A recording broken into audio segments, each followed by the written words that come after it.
Okay, we have the matrix this A इस form का दे रखा है, has certain complex number lambda not is equal to 0 as an eigen value, मतलब भाई इस मैट्रिक्स की आइगन वैल्यू है एक लैम्डा, और इसमें से कौन सा एक और आइगन वैल्यू होगा, मतलब एक लैम्डा अगर आइगन वैल्यू है तो इसके करस्पॉन्डिंग ये होगा या ये होगा या ये होगा या ये होगा, विच कैन ऑल्सो बी यानी लैम्डा के करस्पॉन्डिंग कौन सा और होगा ये बताना है आपको।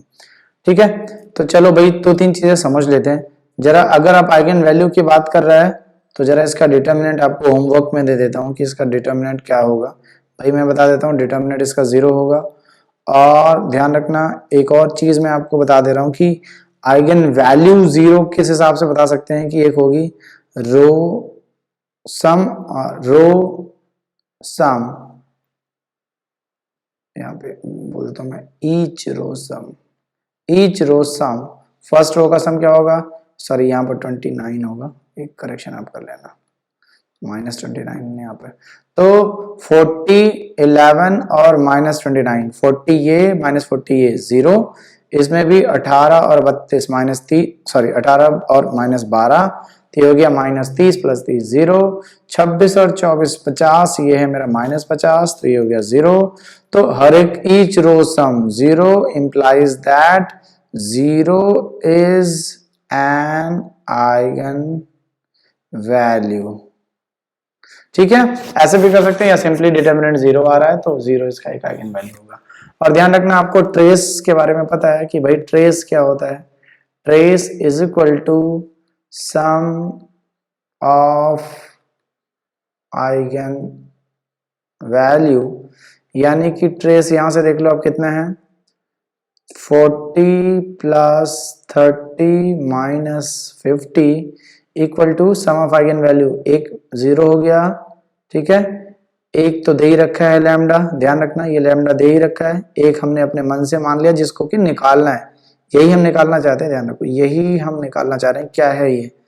अब चलो इसको इस साइड लिख लेते हैं, तो हमारा ये हो गया lambda plus lambda 1 equal to 40 और 70 में से 50 गया 20, तो मेरा जो लैम्डा 1 हो जाएगा वो जाएगा 20 माइनस लैम्डा, सिंपल सा है कुछ करना नहीं है, 20 माइनस लैम्डा। ठीक है, नेक्स्ट देखते हैं हम। ओके, इसमें हमारा है vector space of all real polynomials degree at most 3। ठीक है, define T like TP X is equal to, यानी डेरिवेटिव ट्रांसफॉर्मेशन है यार, डेरिवेटिव लीनियर ट्रांसफॉर्मेशन हमने करा है ना क्लास में कि बस टी या डेरिवेटिव कर सकते हो w टू w और d of f is equal to f dash, simple. ठीक है, where p dash is the derivative of p, the matrix t on the matrix t यानी मैट्रिक्स रिप्रेजेंटेशन की बात कर रहे हैं, on the basis this consider as column vector is given by। कुल मिला के भाई पूछ क्या रहा है, इतनी लंबी चौड़ी कहानी क्यों है ये पूरी लंबी चौड़ी कहानी है मैट्रिक्स रिप्रेजेंटेशन निकालने के लिए, बस मैट्रिक्स रिप्रेजेंटेशन निकालना है आपको। ठीक है, सिंपल सा रिप्रेजेंटेशन निकाल देना है। तो अब मेरे पास जो बेसिस हैं वो हैं 1x x² x³, तो सबसे पहले मेरा जो ट्रांसफॉर्मेशन है t ऑफ 1 मेरा 0 हो जाएगा, और 0 को सबके लीनियर कॉम्बिनेशन के टर्म में लिखेंगे तो 1 × 0 plus x × 0 plus x² × 0 plus x³ × 0। Second में हमारा t ऑफ x ये हो जाएगा 1, लीनियर कॉम्बिनेशन में लिखेंगे 1 × 1, बाकी x का कोफिशिएंट 0, x² का कोफिशिएंट 0, x³ का कोफिशिएंट 0, क्योंकि 1 आ रहा तो 1 तो ऐसे लिखेंगे। फिर नेक्स्ट है हमारा x² का मेरे को मिल जाएगा 2x का मतलब है कि 1 नहीं रहेगा इसमें, केवल जो x वाला टर्म रहेगा उसमें 2 से मल्टीप्लाई करना पड़ेगा, बाकी x स्क्वायर में 0 प्लस x क्यूब में 0। फिर नेक्स्ट है हमारा t of x3 equal to 3x square, यानी कि मेरा 1 वाला तो 0, x वाला 0, यहाँ पे लिख देता हूँ, प्लस x स्क्वायर में 3 से मल्टीप्लाई करेंगे प्लस x क्यूब में 0। तो मैट्रिक्स बना लेते हैं, फिर ट्रांसपोज कर देंगे, आंसर आ जाएगा आपका direct.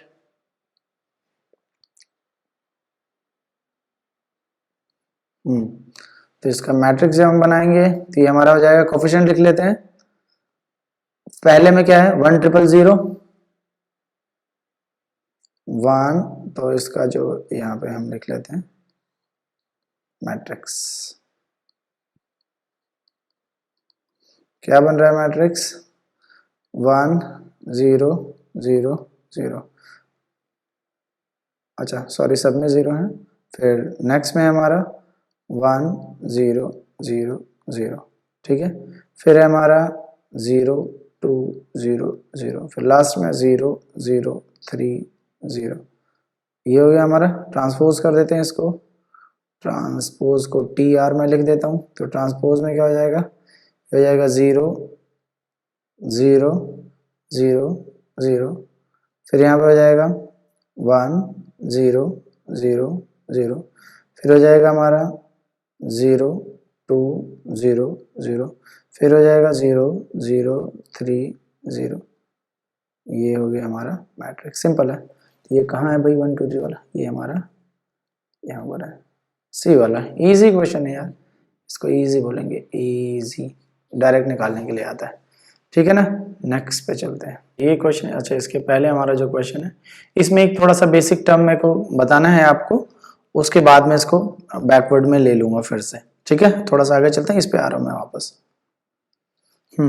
Late A be a 3x3 matrix with real entries such that determinant is equal to 6 and trace of A is 0, determinant of A plus I is 0, where I denote the 3x3 identity matrix, then eigenvalues of A। अच्छा, इसमें दो तरीके से कर सकते हैं, जरा option से चेक करने की कोशिश करते हैं कि भाई डिटर्मिनेंट 6 होना चाहिए और इसका ट्रेस 0 होना चाहिए। तो ट्रेस कहाँ कहाँ 0 है, सब जो ऑप्शन दे रखे हैं सब में हम एक साइड डिटर्मिनेंट एक साइड ट्रेस निकाल लेते हैं।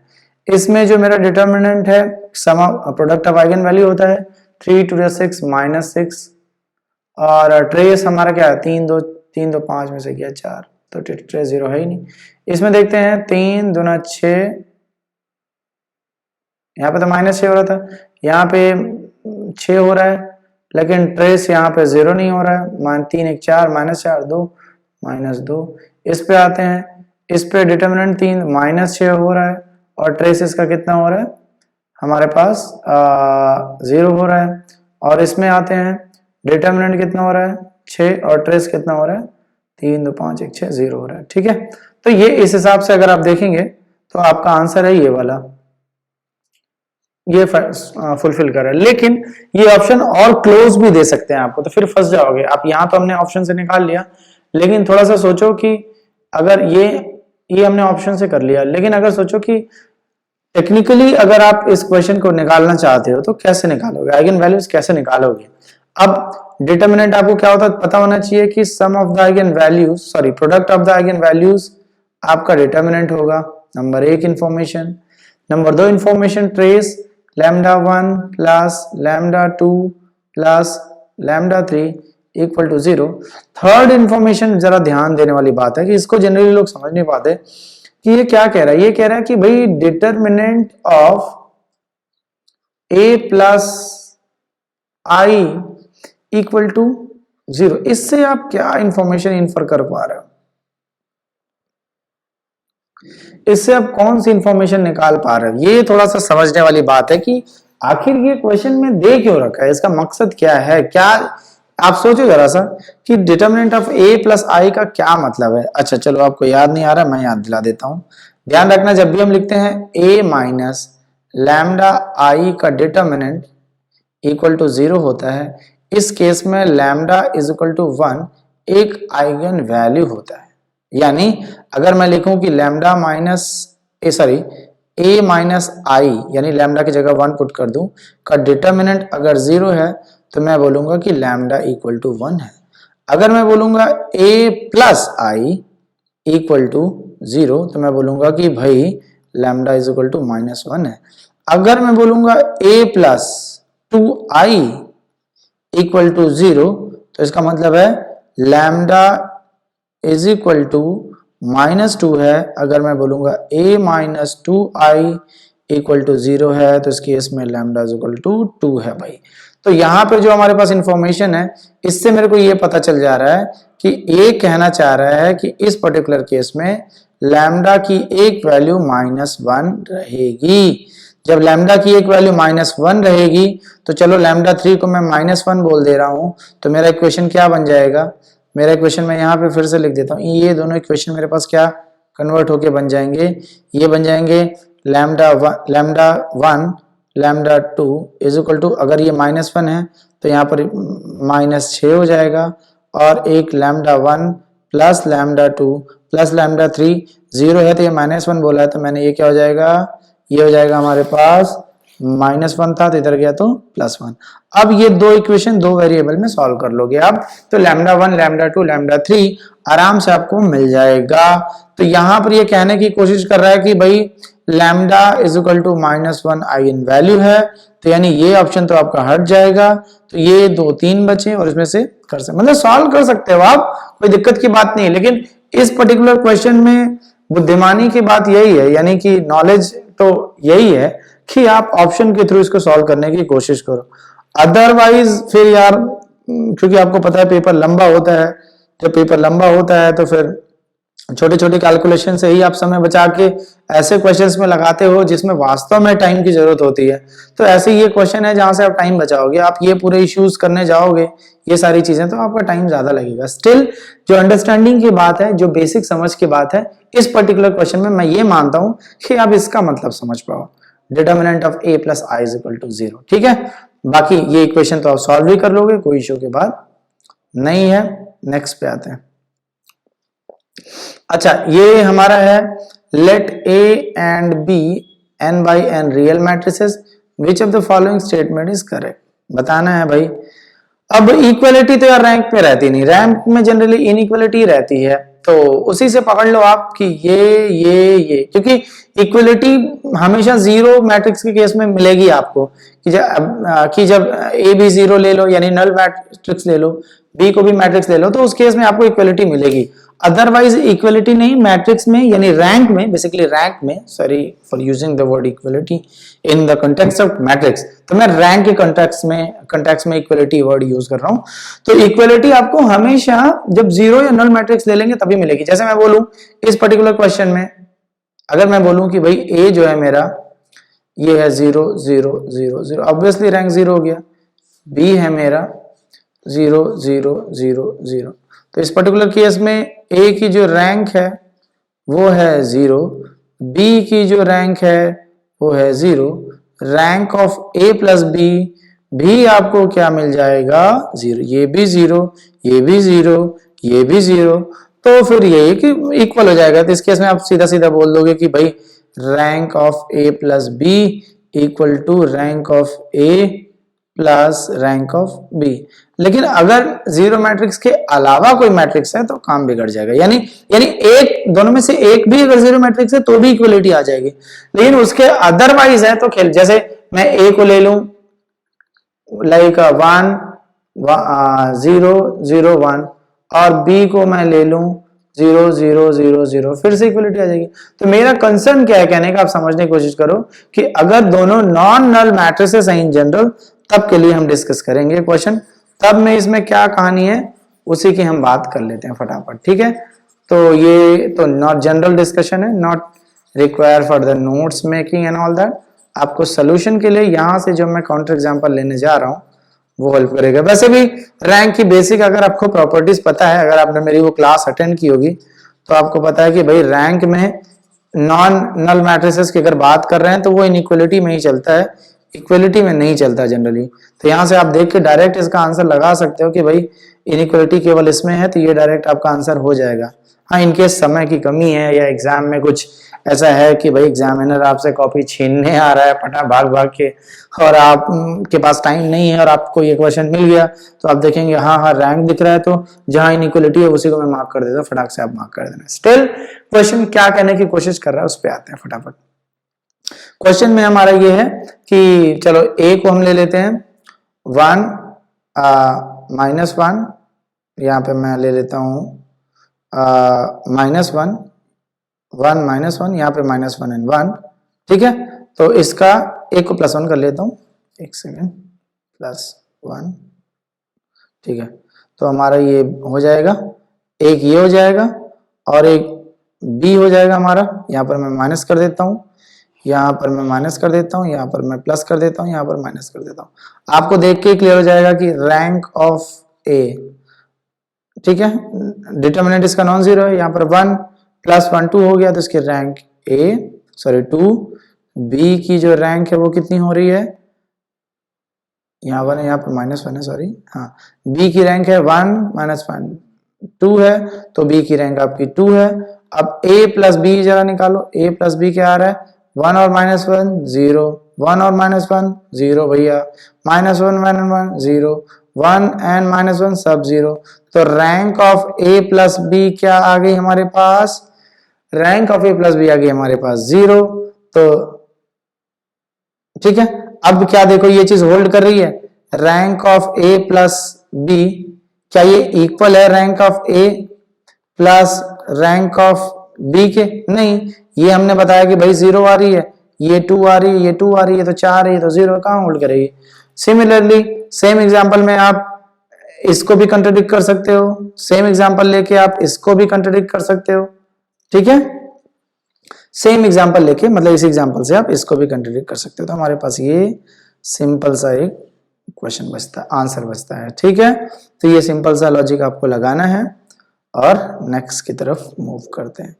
बाकी रैंक के लिए जो हमने हमारी जो क्लास हुई है वहां पे आप देखना, तो कुछ मैंने रिजल्ट बताया है कि rank of A B is equal और less than minimum of rank of A comma rank of B, और जब a माइनस बी करते हैं तो क्या हो जाता है, रैंक ऑफ a + b करते हैं तो क्या हो जाता है, रैंक ऑफ ए बी क्या होता है, रैंक ऑफ बी ए क्या होता है, सारी चीजें वहां पे डिस्कस हुई हैं। तो एक बार जब आप वहां पे जाके वो लेक्चर अटेंड करोगे या वो लेक्चर देखोगे, प्लेलिस्ट में होगा, तो आपको वो चीज सारी मिल जाएगी, ठीक है। नेक्स्ट क्वेश्चन पे आते हैं।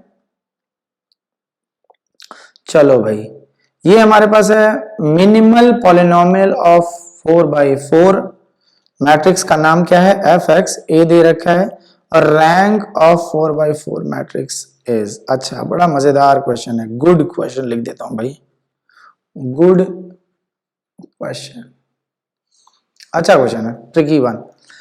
तो देखो fx है आपका मिनिमल पॉलिनोमियल, मैट्रिक्स है 4/4 की, और जिसका fx मिनिमल पॉलिनोमियल है वो है, उसका नाम है a। तो मिनिमल पॉलिनोमियल में x की जगह पर a पुट कर दो तो नया एक मैट्रिक्स बनेगा fa, उसकी रैंक क्या आएगी, सिंपल है। अब आपको थोड़ा सा ये सोचने की बात है कि यार अगर 4/4 का एक मैट्रिक्स आपको दे रखा है और इस मैट्रिक्स के हिसाब से अगर आपको कैरेक्टरिस्टिक पॉलिनोमियल निकालना रहे, फिर उसके बाद मिनिमल पॉलिनोमियल निकालना रहे, तब तो बड़ी समस्या हो जाएगी, इतना लंबा आप चल नहीं पाओगे। तो यानी ये क्वेश्चन कुछ अलग चाहता है, यानी ये चाहता है कि भाई रुको रुको, इस एग्जाम में आपको कैलकुलेशन के लिए नहीं बुलाया गया, इस एग्जाम में आपको ये देखने के लिए बुलाया गया कि एनालिटिकल स्किल कितनी है आपकी, और जब आपके अंदर एनालिटिकल स्किल रहेगी तभी आप ऐसे क्वेश्चन को फटाक से कर पाओगे। चलो इसको समझ लेते हैं कि जैसे मिनिमल पॉलिनोमियल है, मान लो कि भाई fx = x² टाइप का अगर मिनिमल पॉलिनोमियल है, तो मिनिमल पॉलिनोमियल से कैरेक्टरिस्टिक इक्वेशन का ही एक फैक्टर होता है ये, तो अगर मिनिमल पॉलिनोमियल है, मैट्रिक्स इसे सेटिस्फाई करेगा, तो उस केस में जो मेरा मैट्रिक्स है वो ये a² = 0 के हिसाब से एडजस्ट होगा। अगर मिनिमल पॉलिनोमियल मेरा x × x - 1 होगा, तो ये मैट्रिक्स a × a - 1 होगा। यानी इस पहले वाले केस में अगर मिनिमल पॉलिनोमियल मेरा ये है, ठीक है, अगर मैं यहां पे ऐसे कर देता हूं, एक सेकंड, ये है, और मैं मिनिमल पॉलिनोमियल में लिख देता हूं फटाफट, तो हर केस में मैं एफ ए निकाल दूंगा क्योंकि मिनिमल पॉलिनोमियल के बारे में ही है, ज्यादा इसमें आपको जानकारी नहीं बतानी है।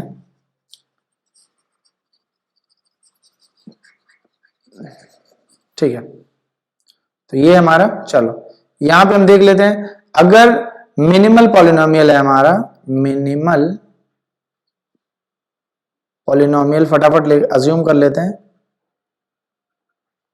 मिनिमल पॉलिनोमियल पहले केस में अगर मैं suppose F X is equal to X into X minus one मान लेता हूं, ठीक है, तो एफ ए इसको सेटिस्फाई कर रहा है और ये जीरो होगा, ध्यान रखना, क्योंकि मैट्रिक्स अपने मिनिमल पॉलिनोमियल को सेटिस्फाई करता है।